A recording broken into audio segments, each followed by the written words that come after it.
Hey everyone, Omar here for another Fuji X-T20 video. It's been a while, and the reason is the summer. I've been having a great time in the summer, and I've just been outside. We traveled a bit to Puerto Rico to see some family, and I just really haven't had time to make videos. Just a quick recap for those of you that may be new to the channel. I am not an expert on Fuji. I'm not sponsored by Fuji. Anything I learn about the camera, I'm throwing back in these videos that I make.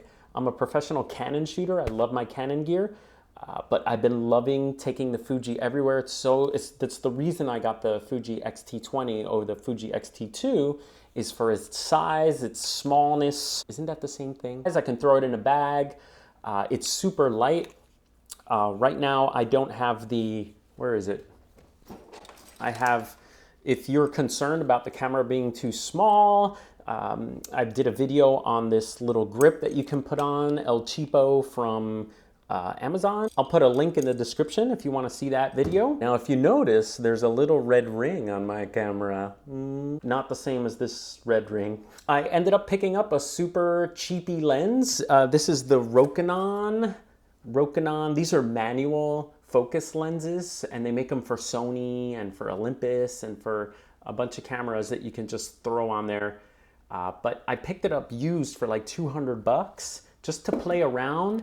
And I just used it yesterday for the first time, and man, I'm gonna make a video on this guy because I'm already super impressed with what this little frickin' thing can do. Oh my God, I'm getting excited. What I found most impressive about this lens quickly is that you can get really close to your subjects, okay? Not your crotch, Spider-Man. So I shoot the camera with the kit lens. The kit lens that I purchased for the Fuji X-T20 is the 18-55. And this guy has been super fantastic. I mean, if you just read reviews of this lens, everyone seems to prefer this one over the 16-50. I didn't even explore the 16-50. I just upgraded to the 18-55, and I have not been disappointed. Let's switch it back to the 18-55 because I love that lens. There is the Fuji X-T20 with the 18-55. And that's what it looks like in my hand, those of you that are concerned. People always ask where I got this little red thing. That's from Amazon, El Cheapo.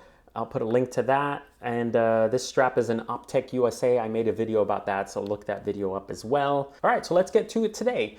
Today's topic is how do I shoot with the Fuji X-T20? I've had the Fuji X-T20 since the week it came out. I was like super lucky. Apparently there was a shortage. No one got theirs till super late. You may be getting yours now for the first time, but I've had it for a while. Today's episode is totally based on a question I get from a lot of beginners is how do I actually shoot with the Fuji X-T20? I've done videos on how the camera works, its modes, what's available, but how do I actually use the camera? Now, depending on the situation, I'll use the camera many different ways. For one, I use the camera for home movies for my family and doing fun photography as I'm walking around. So for the most part, I'm switching between this S and all the way to the video mode. Now what's cool is I already know that it's 5 away. 1, 2, 3, 4, 5. So I don't even look and it's back on the S. So if I need to do video without looking, I go whop, and then I go 1, 2, 3, 4, 5 to make sure it's on the S there. For a while I was like looking, and then I was like, I'm memorizing it. So those are the two modes I use the most, video and 5 to get back to the single shot mode. All right, so I'm gonna set up Spider-Man and a little setup and show you basically when I'm walking around how I switch the camera and how I use it. All right guys, so this is pretty much how I use the camera. Now my standard setup for the camera if I'm walking around and shooting photographs for me is I'm pretty much on exposure compensation 0. I love shooting aperture priority mode, so I have an A there. My lens aperture, this one just spins forever on this lens, but some lenses have readings. So I am usually shooting at 2.8, whatever the biggest aperture I have. Here it says 3.2, but if I zoom all the way out, I can 2.8. I like to shoot aperture mostly wide open. The camera picks a shutter speed for me, and then ISO I usually change myself. If it's bright out, I'm keeping it at 200, 400. If I'm pretty lazy, sometimes I'll use my Auto 1, and my Auto 1 has a maximum of 800. But I'm finding that the Fuji X-T20 seems to pick the biggest it picks the biggest ISO for the most part. Like it defaults to a larger ISO. And I know I can shoot certain pictures at 400 ISO and it's picking 800 for me. So I find, you know, it's a little ridiculous to have an auto ISO at 400. It's something I could just choose right away. So for the most part, I'm you know, kind of using my ISO unless I'm being really lazy. But pretty much here, I can use exposure compensation, which I love. I love the exposure compensation wheel. And I can use this wheel because I'm shooting in aperture priority, so it lets me go up and go down. Okay, for focus, I set my focus to manual and I kind of leave it there. And the reason I can leave it there is because I have this button set to autofocus anyway. So this autofocus is on all the time and ready to go. So I don't need to set this to single shot focus. So I have focus assist on, and what that means is if I turn my focus ring on my camera, it will help me out and I can actually pinpoint my focus. I can click this to get a better zoom. And so I like getting pinpoint manual focus if I'm shooting slow, and then I'll back button focus on something and take my shot. Now the other 10% of the time I use the little AF autofocus here. I actually use the touchscreen to autofocus. The other way I use the camera is if I'm playing around with movement, like we were walking in the woods and I was playing around with waterfall shots. So there were like a little stream going on. So for that, I'll shoot manual. So what I'll do is I'll take it off this aperture priority, and that's the next biggest way that I shoot, is I start to shoot manual. Now what's great about manual, now just note, once you start shooting manual, this exposure compensation wheel will not work anymore, because now your exposure compensation is kind of your settings, the other settings. But I find that I love knowing, hey, if I'm gonna stop action, oops, sorry guys, focusing. I don't walk around with it in manual. Like I told you, I walk around with it in aperture priority. But if I want something, if I want to stop motion or slow down motion, I start hitting this dial. Dare I say it, I do flick this switch to auto every now and then. Pretty much I think of it as phone photographs.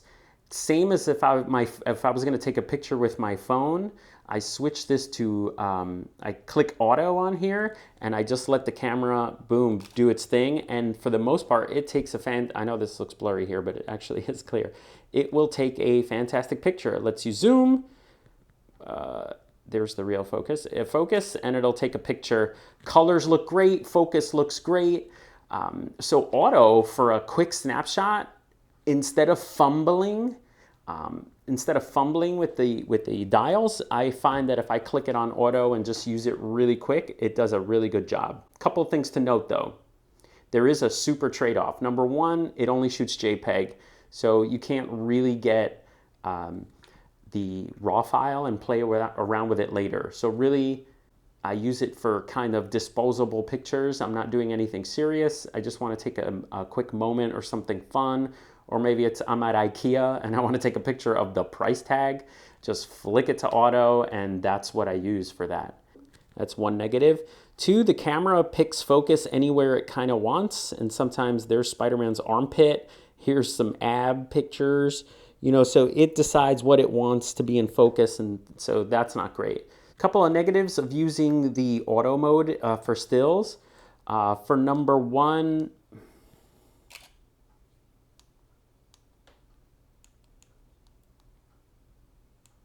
now guys, here's an example of, this is a pause here. This happens with the camera. The buttons actually stop working. Like right now, I wanted to show you that I'm gonna pick a film simulation, and I don't know why it looks like it's locked on focus there. Let's see if I take my picture, see, I can't use, my buttons don't work anymore. Let me see if buttons not working, buttons not. So this is something that's annoying. Like sometimes what I usually end up doing is turning the camera off, turning it back on, and I sort of get control of my buttons again. But that's something that happens with the camera. I notice not often, but every so often, let's say, the buttons will just stop working. So one negative of shooting stills with the in auto mode is you only have three film simulations available to you, and can you believe one of them is sepia? Oh my gosh. You know what? Let's use it. Let's totally use it. Spider-Man and Sepia. Focus. The other thing that's strange on shooting full auto is you can't turn face detection off. It's like on all the time. So you have to get off of auto to make sure that you can get rid of face detection. You see now face detection is off. And one last strange thing I'll tell you about that happens in auto mode, full auto mode, that was a little weird discovery, is that the pre-autofocus, you see that right there? That means the camera is always looking for something to focus, is always on by default.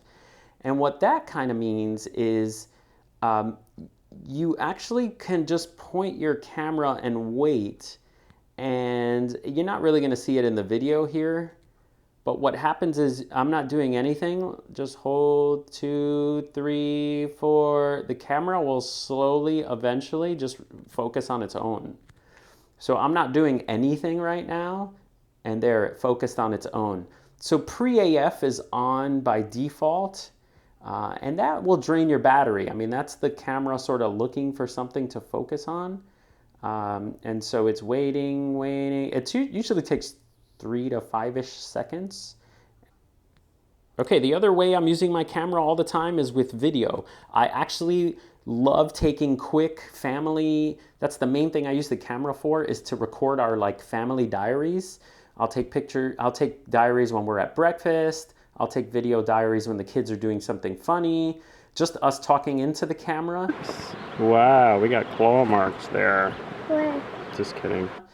So we do sort of family vlogs, and for that I flat out will switch it to auto, turn it to movie, and just record, okay? Now the great thing about that is you do now have control, you do now have control of face detection on or off. But what's weird is you have to make sure you're not in 4K. So at first I was like, what's up? It's not changing. So I'm recording 4K because I recorded some beautiful 4K forest footage, but you got to go over here and switch this to 1080p, 30 frames a second, what's up? And now all of a sudden, you know, you have face detection available to you. So I'm always shooting our home diaries in 1080p. When you're shooting video in full auto mode, you lose the ability to sort of touch focus on the video. So that's kind of a bummer. I hope that in some future like firmware update, they fix that, because I like, if I'm filming, to shoot to actually touch focus. It won't let me do anything. It just has shot or off. However, if you switch, if I do need that, which I do like doing that, I will switch to just regular here. I'll take it off auto. But now for video, I have to set this up. I'm on my shutter speed's at 60th of a second, that my image stabilization is totally on, and I usually use exposure compensation if I am, hold on. I usually use exposure compensation if I'm doing video, so now I can shoot video. So now it does have autofocus available, so I'm focused on the picture in the back, and I could just touch the abs here, and it does like a nice little pull focus. The other thing to know, the way I've been using the camera is I have not been caring about the exposure going up and down wildly. If you do care about that, hold on, let me stop it here. You can't have auto ISO. You have to take auto ISO off, and then exposure is locked. No matter what I do, no matter what moves in front, the video will stay exposed the same. On auto, hold on one sec. If I'm shooting on auto mode, it does brighten up, and you know, the screen changes exposure. So just keep that in mind. So that's pretty much how I use my Fuji X-t20, or have been using it. Again, everything changes. It's summertime, I'm exploring. I will bring this Rokinon video to you soon. I'm very excited about just playing around with that lens a little bit more. And hope you guys are out there shooting and having a good summer. I'll see you next time.